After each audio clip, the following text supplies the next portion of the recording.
امریکا تاجیکستان را به فهرست کشورهای امن برای سیاحی شامل کرده است. دپارتمنت دولتی امریکا تاجیکستان را به قطار کشورهای رده اول شامل کرده است که در آن امنیت شهروندانش تامین شدند.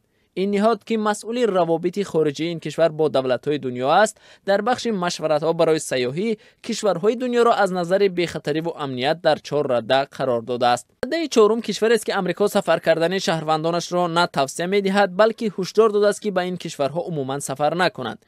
کشورهای ناامن مثل سومالی و افغانستان در این رده قرار دارند.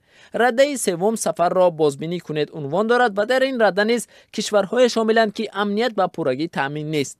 در مقام دوم کشورهای رویخط شدند که دپارتمنت دولتی امریکا و شهروندانش گفته است هنگام سفر به این کشورها نهایت احتیاط کنند. از شماره کشورهای پساشوروی در این رده اوکراین عین زمان شامل است. رده اول چاره‌های عادی به خطر عنوان دارد که در آن کشورهای شاملند که امنیت شهروندان و سیاحان خارجی به پورگی تامین هستند.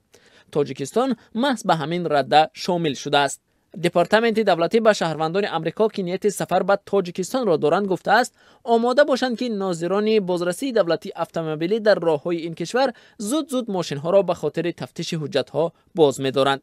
در ادامه مشورت‌ها با سیاحان که از تاجیکستان دیدن کردن می‌خواهند، دپارتمنت دولتی گفته است در حالی که برخی از ماشین‌ها برای تفتیش حجت‌ها زود داشته می‌شوند، ماشین‌های گران ارزش و یا با رقم‌های دولتی از نزد میلیس‌ها به سمت غیرقانونی راه ماشین را تاب می‌دهند و یا به چراغ‌های سرخ اطاعت نمی‌کنند.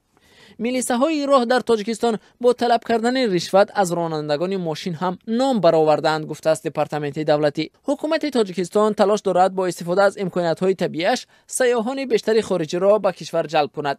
به این منظور سال گذشته یک نهاد نو با نام کمیته رشد سیاحی تأسیس داده شد و رئیس جمهور امامعلی رحمان سال 2018 را سال رشد سیاحی و هنرهای مردمی اعلان کرد. عبدالکریم قربانوف یک مسئول کمیته نو تأسیس رشد سیاحی روز 17 ینور در صحبت با رادیو آزادی گفت تلاش‌های دولت برای جلب بیشتر سیاحان ثمر داد و در سال 2017 شماره سیاحان خارجی به تاجیکستان حدود 25% افزوده است. این مسئول کمیته رشد سیاحی گفت شهروندان امریکا برای سیاحت در تاجیکستان توجه ظاهر می‌کنند و شماره سیاحان خارجی از این کشور خیلی زیاد است. قربانوف گفت طبق معلومات‌های آخرین در سال 2017 بیش از 5000 شهروندان امریکا از تاجیکستان دیدن کردند.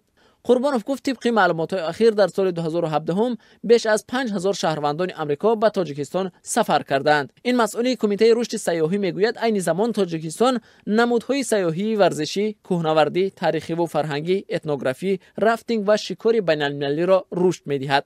طبق تحلیل‌های این کمیته سیاحان خارجی بیشتر به سیاحی اکولوژی، تاریخی و فرهنگی و etnography توجه ظاهر می‌کنند.